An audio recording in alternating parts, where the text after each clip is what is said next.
Hello and welcome back to MKG Biotech Club. This is my 7th lecture. In this series of lecture, we are going to discuss about the most important topic for the GATE BT 2022 exam point of view. So today's topic is RNA, structure of RNA and different types of RNA.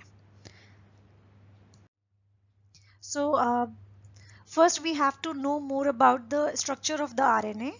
So for this, we should know the basic difference between RNA and DNA molecules.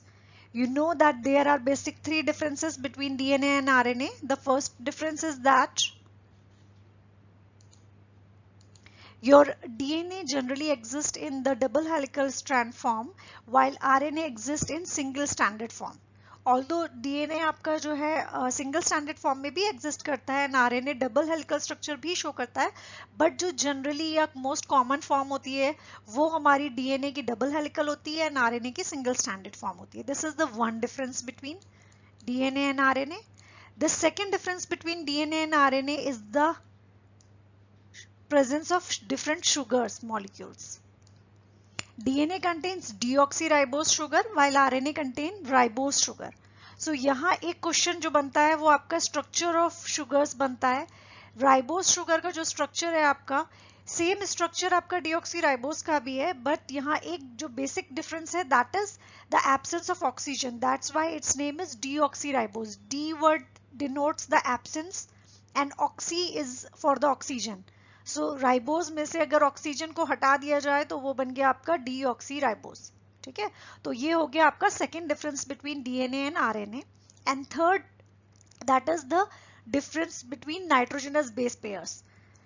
You know that thymine is present in DNA while uracil is present in RNA. Okay, the rest three base pairs are common in both of these forms. That means cytosine, guanine and adenine वो दोनों में present होते हैं. adenine में भी DNA में भी and RNA में भी. जो बेसिक डिफरेंस है वो आपका थाइमिन एंड यूरेसिल में होता है. ठीक है, cytosine always binds with guanine with 3 hydrogen bonds, but जो आपका एडनिन होता है वो 2 हाइड्रोजन बॉन्ड्स के संग बाइंड करता है डीएनए के केस में, एंड आरएनए के केस में वो यूरेसिल के संग बाइंड करता है. ठीक है, तो ये आपके हो गए basic differences between DNA and RNA. अब यहाँ पे क्वेश्चन किस तरीके से आता है ये देखते हैं. क्या होता है कि आपके गेट का जो पैटर्न है उसके अकॉर्डिंग की आप कहोगे ये सारी चीजें तो बहुत सिंपल है, हमको पता ही है, बट यहाँ क्वेश्चन इस तरीके से नहीं आता है. क्वेश्चन आता है आपका स्टेटमेंट फॉर्म में. आपको कुछ स्टेटमेंट्स दिए रहेंगे and they ask you whether the statement is which of the following statements are incorrect और which of the following statements are correct, या which of the following statements are true और which of the following statements are false. So for this first you have to read the question carefully, because अगर आपने question ही नहीं read किया तो आपको यही नहीं पता होगा कि क्या पूछा गया है, क्योंकि ये बेसिक फीचर्स हैं. आप जब स्टेटमेंट पढ़ोगे then you are very sure कि ये तो हमें आता ही है, लेकिन आपने यही नहीं देखा कि क्वेश्चन में पूछा क्या गया है. अगर उन्होंने इनकरेक्ट स्टेटमेंट पूछ लिया और आपने करेक्ट स्टेटमेंट सोच के कि हाँ हमें फीचर्स पता है ये सारे स्टेटमेंट्स हैं और ऑप्शन टिक कर दिया, तो वो आंसर आपका करेक्ट हो जाएगा एंड आपके नेगेटिव मार्क्स चले जाएंगे. ठीक है, तो उसके लिए आपकी बेसिक जो आपका एक सबसे पहला काम है वो ये है कि क्वेश्चन को ठीक से रीड करना है. एंड देन यहाँ पे मैं एक ट्रिक आपके संग शेयर करना चाहूंगी, बिकॉज स्टेटमेंट फॉर्म के जो भी क्वेश्चंस होते हैं जनरली वो स्टेटमेंट्स बहुत ही लेंथी होते हैं, 2 लाइंस या 3 लाइंस के होते हैं, एंड वो 4-5 स्टेटमेंट्स को आप पढ़ते हो, उसके बाद नीचे ऑप्शंस दिए रहते हैं whether only A is correct, only B is correct, और ए और बी इज करेक्ट, और बी और सी इज करेक्ट. तो इस तरीके के ऑप्शंस होते हैं. तो वहां पे आपका काफी सारा टाइम तो ऑलरेडी निकल चुका होता है क्वेश्चंस को रीड करते टाइम पे, स्टेटमेंट्स को रीड करते टाइम पे.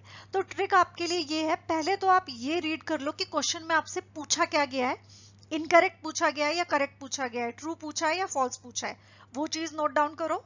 साथ में जैसे ही आपने फर्स्ट स्टेटमेंट रीड किया तो आपने देख लिया वन स्टेटमेंट जो था वो करेक्ट था, तो उसके लिए आप जो है टी लिख दो शॉर्ट फॉर्म में फॉर ट्रू स्टेटमेंट. ओके, और अगर वो स्टेटमेंट गलत है देन आपने एफ लिख दिया, F for the false statement. Okay, अब क्या हुआ कि अब आपने चारों या पांचों स्टेटमेंट्स जो भी थे वो सारे रीड कर लिए.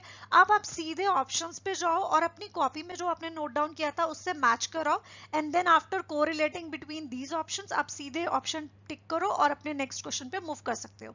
तो ये ट्रिक आपके लिए इसलिए थी क्योंकि कई बार क्या होता है जब आप 4 स्टेटमेंट 5 स्टेटमेंट रीड करते हो ना और उसके बाद आप ऑप्शंस पे जाते हो तो आप फिर से भूल जाते हो कि अरे कौन सा सही था कौन सा गलत था, फिर दोबारा रीड करना स्टार्ट कर देते हो। यहाँ पे आपका बहुत सारा टाइम चला जाता है, ठीक है। तो प्लीज इसको आप अप्लाई करो कि पेपर पे नोट डाउन करते जाओ, जैसे ही रीड करते चल रहे हो साथ के साथ स्टेटमेंट, भले ही आप ऑप्शंस बाद में रीड करना, स्टेटमेंट वाइज आप लिखते चलो, टी और एफ शॉर्ट में लिखो, ठीक है, ताकि आप जो ऑप्शंस रीड करोगे तो ऑप्शन के टाइम पे आप सीधे अपने कॉपी से कोरिलेट करो and then attempt the question and move on the next question. So next part है हमारा, ये बेसिक फीचर्स हो गई आरएनए की, देन बेसिक आपके types of RNA and its function. तो आपने जो 3 आरएनए के टाइप्स जनरली पढ़े थे अपने 10th 11th 12th में, these are RNA, mRNA and tRNA. But जो आपके कुछ और आरएनए के टाइप्स थे जो कि स्मॉल अमाउंट में प्रेजेंट होते हैं सेल में, ये भी बहुत ज्यादा इंपॉर्टेंट है, एटलीस्ट ये ही ज्यादा इंपॉर्टेंट है आपके गेट के एग्जाम पॉइंट ऑफ व्यू से। ये तीनों के बारे में नहीं पूछा जाता है जनरली, ये जो आपके टाइप्स हैं जो कि स्मॉल अमाउंट में प्रेजेंट होते हैं सेल में, these are very important and their primary functions are very important. क्योंकि एग्जाम में आपने देखा होगा match the following type question ज्यादा आने लगे हैं, जहां पे एक तरफ आपको कुछ स्टेटमेंट दिए, फंक्शंस दे देते हैं, और दूसरी तरफ आपको जिस चीज का फंक्शन दिया होता है वो दे देते हैं। तो सपोज टाइप्स ऑफ आरएनए पे कई बार क्वेश्चन आए हैं, ठीक है, या तो वो मिक्स करके दे देते हैं। तो अगर आपको इसका स्पेसिफिक फंक्शन पता होगा तो आप इजीली मैच करा सकते हो और वहां पे एलिमिनेशन टेक्निक का अप्लाई करके आप क्वेश्चन को भी अटेम्प्ट कर सकते हो, ठीक है। तो ये बहुत इंपॉर्टेंट चीज है, आपको इसको अच्छे से लर्न करना है, स्किप नहीं करना है। तो कम से कम ये जो आपके हैं टाइप्स ऑफ आरएनए ये आप पढ़ लो। That is first one is hnRNA और हेट्रोजीनियस न्यूक्लियर आरएनए, ठीक है। इसका काम क्या है, it works as a precursor और इंटरमीडिएट ऑफ मैच्योर एमआरएनए। तो याद कर लेना, प्रिकर्सर एंड इंटरमीडिएट की तरह काम करता है, किसके लिए, अदर आरएनए भी लिखा है लेकिन जो बेसिक काम है इसका वो एमआरएनए के लिए है, ठीक है। नेक्स्ट इज योर एससीआरएनए और small cytoplasmic RNA. You know that DNA and RNA are also present in cytoplasm as well as in mitochondria, ठीक है। तो न्यूक्लियस के अलावा ये साइटोप्लाज्म एंड माइटोकॉन्ड्रिया में भी प्रेजेंट होते हैं। तो वहीं पे आपका एक ये आ गया स्मॉल साइटोप्लाज्मिक आरएनए, जिसके लिए शॉर्ट फॉर्म एससी है। ये किस में यूज होता है, ये सिग्नल रिकॉग्निशन के लिए यूज होता है, और किस कहां पर, टीआरएनए की प्रोसेसिंग के टाइम पे। Okay, so moving on the next type, that is SNRNA and SNORNA। इसमें कई बार क्या होता है, बच्चे कंफ्यूज हो जाते हैं कि SN कौन सा है, SNO। SN आपका जो स्मॉल न्यूक्लियर आरएनए था उसके लिए है, और SNO स्मॉल न्यूक्लियोलर आरएनए के लिए है, ठीक है। जो आपका SN है उसका फंक्शन mRNA की प्रोसेसिंग के लिए होता है, या पॉली ए टेल की एडिशन के टाइम पे कैटालिटिक एक्टिविटी शो करता है। जो आपका SNORNA ये rRNA की प्रोसेसिंग और मैचुरेशन के लिए वर्क करता है, ठीक है। नेक्स्ट आपका regulatory RNA, that is siRNA और miRNA, ये जनरली रेगुलेशन का काम करते हैं या जीन एक्सप्रेशन में रेगुलेशन का काम करते हैं, कहाँ पे, ट्रांसक्रिप्शन और ट्रांसलेशन की स्टेजेस में। तो आई थिंक आपको ये जो लास्ट के सब हैं ये आपको अच्छे से याद हो जाने चाहिए, इनके प्राइमरी फंक्शन याद हो जाने चाहिए, क्योंकि एग्जाम स्टेटमेंट टाइप में भी आ सकता है और मैच द फॉलोइंग टाइप में भी आ सकता है।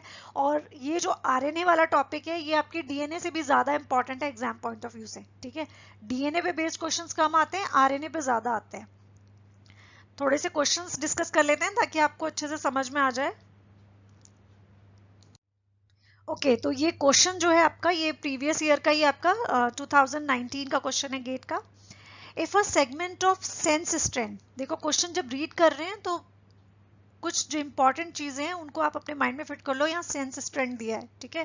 सेंस स्ट्रैंड ऑफ डीएनए क्या दिया है, 5' to 3' डायरेक्शन में दिया है आपको। Then the resulting RNA sequence after transcription is, you know that when the transcription process occurs, वहां पे क्या होता है, आपका जो एंटी सेंस स्ट्रैंड है वो एज अ टेम्पलेट यूज होता है, और उसी का कॉम्प्लीमेंट्री बेस पेयर आपका आरएनए सिंथेसाइज करता है, ठीक है। आपको पता है डीएनए में 5' to 3' direction, 5' to 3' and 3' to 5' दो स्ट्रैंड्स होते हैं जो कि आपस में कॉम्प्लीमेंट्री बेस पेयर शो करते हैं।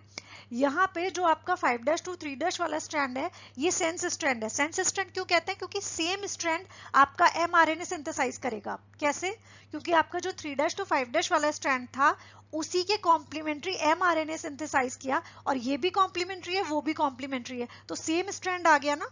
बट डिफरेंस कहाँ पे आएगा, एज वी डिस्कस्ड अर्लियर, कहाँ पे, थायमीन एंड यूरेसिल में, ओके। सो ये चीज आपको याद रखनी है कि डिफरेंस कहाँ आने वाला है, थायमीन एंड यूरेसिल में, बाकी पूरा स्ट्रैंड सेम होने वाला है। That's why this strand is known as sense strand, क्योंकि ये पूरा स्ट्रैंड mRNA को कोड करता है। क्वेश्चन को नहीं समझोगे तो आप आंसर नहीं कर पाओगे। अभी आप क्या करते हैं, आप इसको उठा के कॉम्प्लीमेंट्री बेस पेयर बना के ऑप्शन टिक कर लेते हैं। देखिए ऑप्शन भी दिए हुए हैं, एडनिन यूरेसिल से बाइंड करता, फिर थाइमीन जो है उसकी जगह पे एडनिन आ जाता, फिर guanine cytosine, adenine again uracil, then cytosine है, ग्वानिन, देन एडनिन है, यूरेसिल, ग्वानिन है, then again cytosine and uracil. तो आप लेके ऑप्शन सी को करेक्ट कराते, which is the wrong option. तो यहाँ पे आपका माइनस में चले जाते हैं मार्क्स। ठीक है, आपको क्वेश्चन पता होना चाहिए कि क्वेश्चन में अब क्या पूछा गया है। क्वेश्चन रीड करोगे, आंसर देखो, यहाँ पे तो कुछ करना ही नहीं था, अभी तो आप बैठ के स्ट्रैंड निकालते ना, तो देखो टाइम भी लगा, लेकिन यहाँ आपको पता लग गया सेंस स्ट्रैंड दिया है, मतलब पूरा का पूरा यही जो सीक्वेंस है ये कहाँ किस ऑप्शन में दिया है, बस टी की जगह पे हमको यूरेसिल कर देना है। मतलब यहाँ ये जो टी है ये हटा दो और इसकी जगह पे यू लगा दो। तो केवल इस पूरे स्ट्रैंड में एक ही जगह पे थाइमीन प्रेजेंट था, तो बस एक जगह पे यूरेसिल आ जाए। देखो ए ऑप्शन गलत है, बी ऑप्शन भी गलत है, सी ऑप्शन भी गलत है, डी ऑप्शन आ गया सही आंसर। केवल एक जगह पे टी था, उस जगह पे यूरेसिल आ गया। So D option is the right answer. ठीक है, तो आई थिंक क्वेश्चंस बहुत ही इजी होते हैं, बस हमारा समझने का वो है कि हम कितनी देर में क्वेश्चन को समझ पा रहे हैं। तो उसके लिए सबसे इंपॉर्टेंट चीज यही है कि you have to read the question very carefully, and this is the basic thing to attempt any question. अगर आपने ये कर लिया, क्वेश्चन को ठीक से रीड कर लिया, तो जो आपने पढ़ा है एटलीस्ट उतने पार्ट को तो आप 100% सही अटेम्प्ट करके ही आओगे। मैक्सिमम टाइम गेट में प्रॉब्लम ये होती है कि बच्चे क्या करते हैं कि जो क्वेश्चन उन्होंने, मतलब जो पार्ट उन्हें आता था उसके भी क्वेश्चन गलत करके आ जाते हैं। Why? Just because of the they don't read the question carefully, तो उसकी वजह से वो क्वेश्चन गलत कराते हैं। तो सबसे पहली ट्रिक तो आप याद रखो, कोई भी क्वेश्चन रीड करते हो सबसे पहले ये देख लो हमें गिवन क्या है और पूछा क्या गया है। दो चीजें आपके माइंड में हमेशा रहनी चाहिए। सबसे पहली बात कि क्वेश्चन में हमें क्या चीज गिवन है, क्या हमसे पूछी गई है। बस ये दो चीजें पता है तो आप क्वेश्चन कभी गलत नहीं करोगे। ठीक है, चलो अब एक और क्वेश्चन देख लेते हैं। हाँ, तो ये आपका टेबुलर फॉर्म में है, ये आपका गेट 2019 का क्वेश्चन है। ठीक है, यहाँ पर भी आपको टाइप्स ऑफ आरआरएनए दे दिए एंड आपको जो है कुछ उनके फंक्शंस दे दिए। अब आपको मैच कराना है। देखो आपका एसएनओ आरआरएनए, पीआई आरएनए अभी हमने नहीं पढ़ा था, ये एक हमारे लिए थोड़ा सा नया ऑप्शन है, बट डोंट वरी, देखते हैं। बाकी के तीन ऑप्शंस तो हमें पता ही है ना, उससे हम मैच कराने की कोशिश करते हैं, और फिर हमारी एलिमिनेशन टेक्निक भी है, उससे भी अप्लाई कर सकते हैं। तो फर्स्ट आपका है एसएनओ आरआरएनए। ठीक है, यानी स्मॉल न्यूक्लियोलर आरएनए। इसका क्या काम था, ये आरआरएनए की प्रोसेसिंग में हेल्प कर रहा था। ठीक है, एसएन वाला किस में कर रहा था, एमआरएनए की प्रोसेसिंग में कर रहा था, और एसएनओ वाला आपका आरआरएनए की प्रोसेसिंग में हेल्प कर रहा था। तो रीड कर लेते हैं, अभी पहले पी से ही चलते हैं। देखो एक चीज, पी ऑप्शन जो है, अगर हम पहले ऑप्शन रीड करना चाहें तो पी ऑप्शन में आपके 2 तो नहीं दिया है, इसका मतलब 2 ऑप्शन हमें रीड करने की जरूरत ही नहीं है, इन्होंने 2 दिया ही नहीं है पी के साथ। क्या दिया है, 1 और 5 भी नहीं दिया है, पी के संग इन्होंने केवल 1, 3 एंड 4 दिया है। तो बस ये तीन स्टेटमेंट्स देख लेते हैं। प्रोटेक्ट्स जर्म लाइंस, नहीं ये तो नहीं है। टेम्पलेट और टीलोमेर इलॉन्गेशन, ये भी नहीं है। Modification of processing of rRNA, right, ये सही है। ठीक है, अब यहाँ पे पी के संग 4, ये केवल एक ही ऑप्शन में दिया है, हमारा यहीं से ऑप्शन आंसर करेक्ट हो गया। और अब पूरा क्वेश्चन रीड करने की भी जरूरत नहीं है, we can skip towards next question. ठीक है, बट यहाँ पे हम क्वेश्चन समझ रहे हैं, तो मैं एक बार रीड कर देती हूँ आपके लिए। नेक्स्ट है आपका MIRNA, ये भी हमने पढ़ा हुआ है।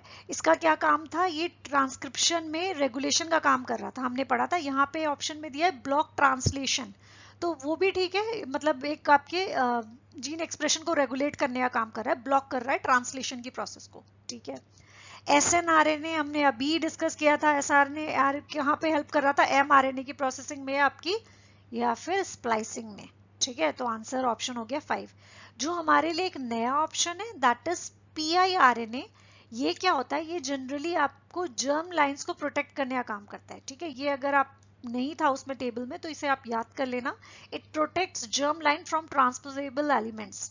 ठीक है, तो ये जर्म लाइंस को प्रोटेक्ट करने का काम करता है। ये ऑप्शन एक आपको याद करने की जरूरत है। ऑल्दो अगर आपको नहीं भी पता था तो ये तीन ऑप्शंस पता थे, तो आप इजीली अटेम्प्ट कर सकते थे और आंसर कर सकते थे क्वेश्चन को। तो I think this is all about RNA. So आप लोगों को अगर समझ में आ रहा है, ठीक से चीज़ें क्लियर हो रही हैं, आपके डाउट्स क्लियर हो रहे हैं, then please like the video and share it with all your friends. And अब फिर नेक्स्ट वीडियो में मिलते हैं एंड डिस्कस करते हैं नेक्स्ट इंपॉर्टेंट टॉपिक.